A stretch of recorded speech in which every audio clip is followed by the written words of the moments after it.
नमस्कार दोस्तों, स्वागत है आप सभी का आपके अपने study platform railway preparation booster में। तो जैसा कि रेलवे ने आरआरबी जेई 2024 की जो आंसर कीज हैं वो आउट कर दिए हैं, ठीक है। और बहुत सारे आप में से बहुत सारे स्टूडेंट्स ने अपना जो आंसर की है वो चेक कर लिया होगा।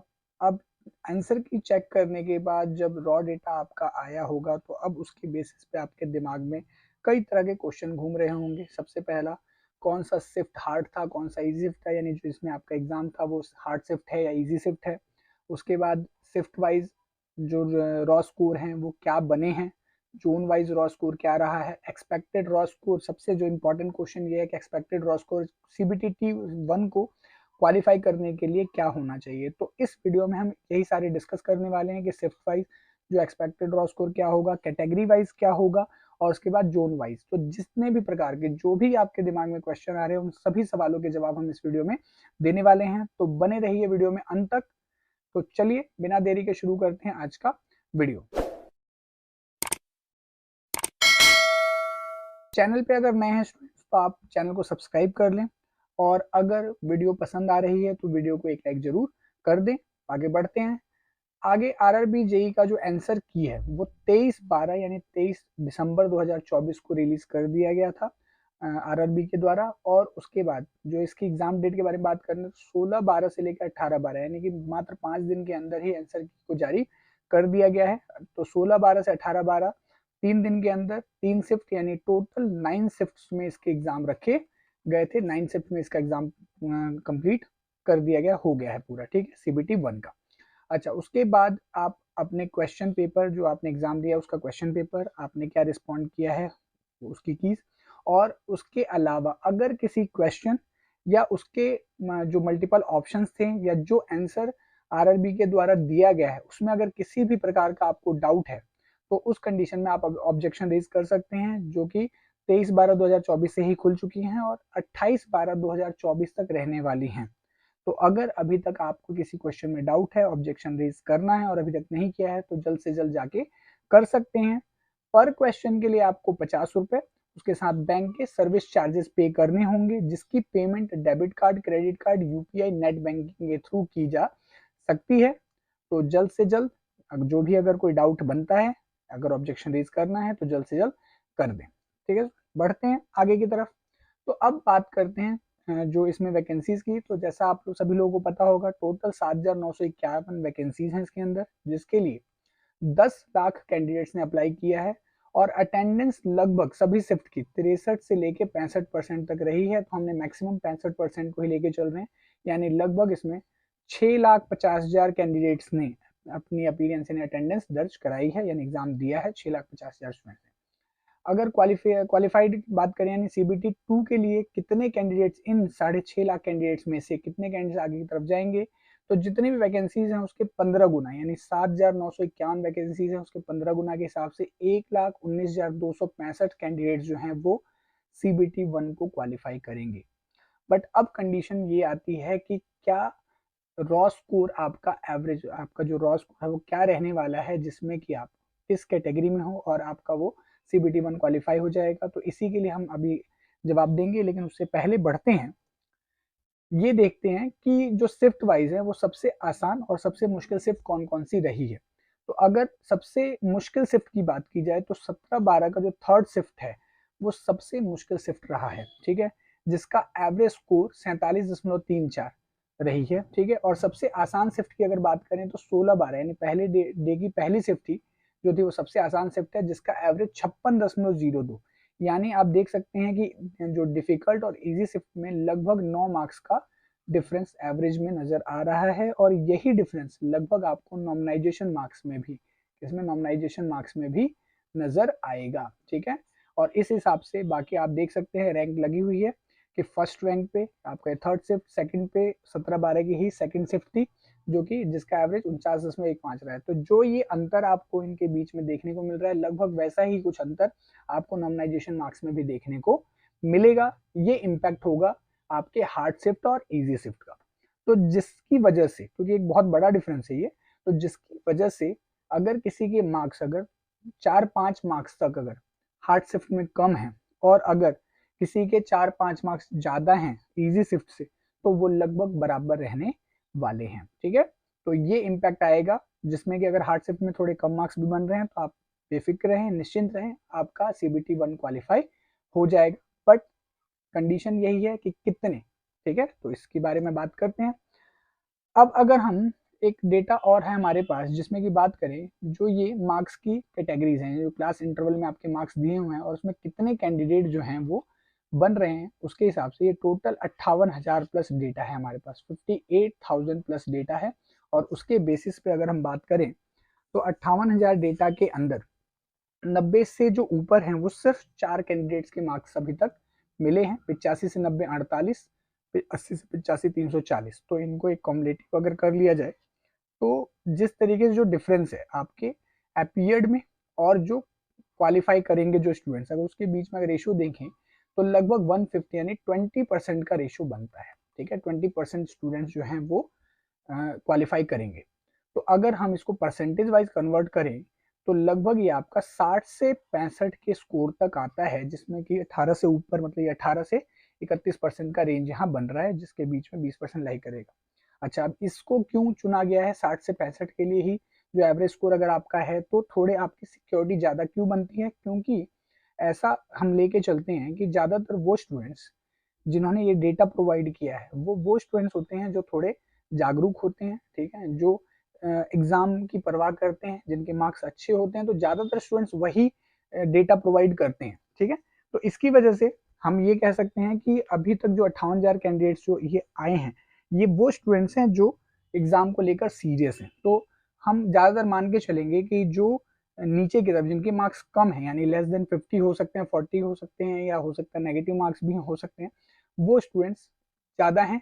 ज़्यादातर स्टूडेंट्स हमें ये पॉजिटिव वाले मिल गए हैं। ठीक है, तो इसीलिए ये जो रेंज है वो बहुत इंपॉर्टेंट रेंज रहने वाला है, और ये इम्पैक्ट आपको आगे भी जो हम अभी एनालिसिस करने वाले हैं इसमें नजर आ जाएगा। ठीक है, अब एक्चुअल डेटा में अब देखें टोटल कैंडिडेट्स हैं, और ये हैं unreserved OBC EWS SC ST के कैंडिडेट्स, जो इन्हीं का क्लासिफिकेशन है। 340 स्टूडेंट्स का ये डिस्ट्रीब्यूशन है कि हमें किस किस डेटा में किस किस कैटेगरी से कितना कितना डेटा मिला हुआ है। ठीक है, तो ये पूरा डेटा है जिसमें 58,695 में 13,000 के लगभग अनरिजर्व से, 26,000 ओबीसी से, 5,000 ईडब्ल्यूएस से, एससी से 9,300 के आसपास, और एसटी से 3900 का डेटा हमें प्राप्त हुआ है। ठीक है, अब इस डेटा को प्रपोर्शनेट कन्वर्ट किया गया है जो अपीयर्ड स्टूडेंट्स है, तो लगभग 6,50,000 स्टूडेंट्स अपीयर्ड है, तो हमने इसको कन्वर्ट करके 6,41,000 स्टूडेंट में कन्वर्ट कर दिया है, यानी अपीयरेंस के लगभग लगभग नजदीक है ये। ठीक है, और उसके बेसिस पे जो ये डेटा फॉर्म किया गया है उसमें अनरिजर्व के ये टोटल कैंडिडेट 1,36,000 बन के आते हैं, और इन जनरल जब आप एक्चुअल अपीयरेंस आरटीए से जो डेटा मिलेगा लगभग इनके आसपास ही होगा। ठीक है, 2,74,000, 47,000, 1,25,000 और 57,770 स्टूडेंट्स एसटी के। तो ये कैटेगरी वाइज डिस्ट्रीब्यूशन है कि इतने इतने स्टूडेंट्स लगभग एग्जाम में अपीयर्ड हुए होंगे। ठीक है स्टूडेंट, तो एक प्रोपोर्शनल डेटा है। ठीक है, काफी साइंटिफिक मेथड लगाकर बनाया गया है इस डेटा को। ठीक है, तो ये आप लोगों के लिए जो रिजल्ट जो आपकी कट ऑफ बनेगी वो इसके नियरेस्ट बनेगी, उसको ध्यान में रखकर बनाया गया है। ठीक है, अच्छा, अब इसमें एक और क्लासिफिकेशन ये है कि जो ओबीसी के कैंडिडेट होते हैं, एससी के कैंडिडेट होते हैं, और जो एसटी के कैंडिडेट होते हैं, ये एज रिलैक्सेशन लेते हैं। तो इसकी वजह से ये जो स्टूडेंट्स जो अलग से बनाए गए हैं दो कैटेगरी में, एसटी में और उसके बाद एससी और एसटी दोनों में, ये वो स्टूडेंट्स अलग किए गए हैं जो एज रिलैक्सेशन लेते हैं। ठीक है, क्योंकि ओबीसी कैंडिडेट्स में, एससी कैंडिडेट्स में और एसटी कैंडिडेट्स में जो स्टूडेंट्स हैं और ईडब्ल्यूएस के, वो अनरिजर्व सीट्स के लिए भी क्या होते हैं, क्वालिफाई करते हैं अगर वो एज रिलैक्सेशन नहीं लेते। तो इस हिसाब से ये एक और हमने फर्दर फिल्टर का यूज किया है जिससे कि हमारा डेटा और भी सटीक बन जाए। ठीक है, तो ये आप लोगों को डेटा, अब इस डेटा के बेसिस पे, लेकिन उससे पहले बात कर लेते हैं कि कैटेगरी वाइज कितने कितने स्टूडेंट्स क्वालिफाई करने वाले हैं, नंबर ऑफ वैकेंसीज क्या हैं, और पर कैटेगरी से कितने स्टूडेंट्स क्वालिफाई करने वाले हैं। कंप्लीट साइंटिफिक मेथड का यूज किया गया स्टूडेंट आप लोगों के लिए। ठीक है, ताकि आप लोगों को बिल्कुल सटीक डेटा मिल जाए, जिससे कि आपके CBT 2 प्रिपरेशन में, क्योंकि CBT 2 का सिलेबस बिल्कुल अलग है और उसकी प्रिपरेशन आपको सेपरेटली करनी पड़ेगी, और उसके लिए समय आपके लिए बड़ा इंपॉर्टेंट रहेगा, इसीलिए पूरा प्रोसीजर आपके लिए फॉलो किया गया है। ठीक है, तो अगर ये प्रोसीजर आपको अच्छा लग रहा हो तो वीडियो को एक लाइक जरूर कर दें, ठीक है। बाकी अनरिजर्व में 3,575, तो 53,625 कैंडिडेट क्वालिफाई करेंगे। ओबीसी में 1,790 कैंडिडेट, तो 26,850 स्टूडेंट्स। ईडब्ल्यूएस में 882, 13,230 स्टूडेंट क्वालिफाई करेंगे। एससी में 1,115 सीटें हैं, तो 16,725 स्टूडेंट्स, और एसटी में 589 यानी 8,835 स्टूडेंट्स क्वालिफाई करेंगे। तो इस हिसाब से ये 15 गुना यानी लगभग सभी कैंडिडेट उसमें 15 गुना स्टूडेंट्स जो हैं वो क्वालिफाई करने वाले हैं। तो ये डेटा आपके लिए हेल्पफुल रहेगा, जो डेटा हमने प्रपोर्शनेट करके जो उससे एक प्रपोर्शनेट करके डेटा जो कैटेगरी वाइज हमने कट ऑफ बनाने के लिए यूज की है। तो अनरिजर्व्ड में, चूंकि अनरिजर्व्ड में आपके 53,625 स्टूडेंट क्वालिफाई करने वाले हैं, और ये डेटा आप देखेंगे 65 से 70 के बीच में 43,820 आता है, और 60 से 65 के बीच में, जो कि हमने वहां पे भी जो टोटल स्टूडेंट्स में रॉ डेटा के ऊपर भी जब परसेंटेज में कन्वर्जन किया था तो लगभग इसी रेंज में उठ के आ रहा था, ठीक है। तो इससे एक्यूरेसी का पता चलता है, ठीक है, जो कैलकुलेशन है उससे बेसिस पे हमारी जो एक्यूरेसी है उसका पता चलता है कि लगभग एक्यूरेट डेटा रहने वाला है। तो जो कट ऑफ अगर कैटेगरी वाइज बात करें तो यूआर के लिए 60 से 65, ठीक है, जनरल, ठीक है। ओबीसी के लिए 55 से 60, ईडब्ल्यूएस के लिए 50 से 55, एससी के लिए 50 से 55, और एसटी के लिए जो है वो 45 से 50 के बीच में रहने वाला है ऑन बेसिस ऑफ दी जो प्रपोर्शनेट डेटा है, ठीक है। अब ये देखो यहाँ पे 10,000 का गैप था, जबकि यहाँ पे ज्यादा गैप नजर आ रहा है। तो 60 से 65 में आप कह सकते हैं कि 63 raw score will be the safest raw score, अगर आपके अनरिजर्व से 63 नंबर बन रहे हैं, ठीक है। बट लेकिन ध्यान दें ये एक एवरेज है, उसके बाद अभी हम जोन वाइज भी डिस्कस करेंगे, क्योंकि जोन वाइज में नंबर ऑफ सीट्स का बड़ा इम्पैक्ट पड़ने वाला है आपके कट ऑफ के ऊपर, ठीक है। बाकी 55 से 60 यानी यहाँ पे आपका जो डेटा था वो 26,850 था, और ये लगभग 49,000 पहुंच गया है। तो थोड़ा सा ही फर्क है, यानी कि नियरेस्ट टू 59 सेफेस्ट यहाँ के लिए। 50 से 55 में क्योंकि ईडब्ल्यूएस का जो डेटा है वो पूरा देखो यहाँ 13,230 और 13,000 तक ही पहुंचे हैं, तो आपका जो मार्क्स यहाँ पे कह सकते हो 49 सेफेस्ट स्कोर रहेगा ईडब्ल्यूएस में। एससी में 50 से 55 ही है, बट यहाँ पे जो डेटा है वो 16,700 और ये 16,000 से ऊपर है, 19,000 तक है, तो यहाँ पे लगभग 52 से 53 नंबर। और एसटी के अंदर 45 से भी नीचे चला गया है, तो 11,000 यहाँ पे 8,000 के आसपास और 11,000, तो यहाँ पे भी आपका लगभग 47 नंबर जो है वो आपका सेफेस्ट रॉ स्कोर रहने वाला है। इसके आसपास अगर आपके रॉ स्कोर हैं तो उस कंडीशन में आप सेफ कंडीशन है, आप सीबीटी 2 की तैयारी जो है वो शुरू कर सकते हैं। लेकिन अब हम बात कर लेंगे कट ऑफ शिफ्ट किसके हिसाब से, शिफ्ट के हिसाब से, यानी हार्ड शिफ्ट और इजी शिफ्ट में, ठीक है, क्योंकि हार्ड शिफ्ट इजी शिफ्ट में बहुत बड़ा मार्क्स का डिफरेंस है। तो अनरिजर्व से अगर 60 से 62, क्योंकि लगभग एवरेज 63 नंबर जो मैंने आपको बताया वही रहने वाला है यूआर के लिए, ओबीसी के लिए भी एवरेज वही रहेगा, लेकिन अगर हार्ड शिफ्ट में है तो 2-3 नंबर का मार्जिन आप ले सकते हैं, कम है तो भी आप क्वालिफाई होंगे, ठीक है। इजी शिफ्ट में 2-3 मार्क्स आपके ज्यादा होने चाहिए, ठीक है, क्योंकि कंप्लीटली एवरेज है।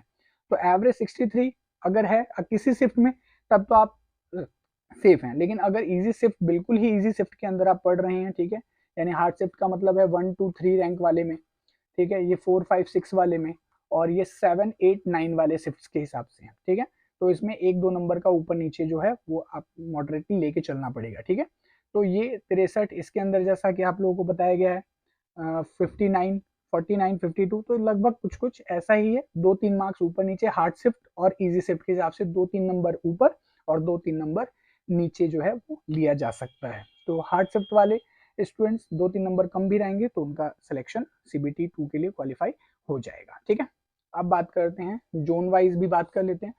अब क्योंकि अगर आप मुजफ्फरपुर या सिलीगुड़ी जोन से हैं तो यहाँ पे नंबर ऑफ सीट्स बिल्कुल लगभग कुछ 11, कुछ 28 सीटों के आसपास है, ठीक है। त्रिवेंद्रपुरम कुछ 100 के करीब में सीटें बन रही हैं, ठीक है। तो इसलिए जो सीटों का डिस्ट्रीब्यूशन कम कम है तो इसकी वजह से यहाँ पे कट ऑफ जो है वो भी हाई जाएगी। तो अनरिजर्व के लिए अब यहाँ पे बन जाता है कि अगर इन जोन से हो आप और अगर आप इजी वाले में हो, ठीक है, अगर आपका सिर्फ इजी है तो मार्क्स लेके चलो 75, और अगर आप हार्ड शिफ्ट में हो तो मार्क्स लेके चलेंगे 70।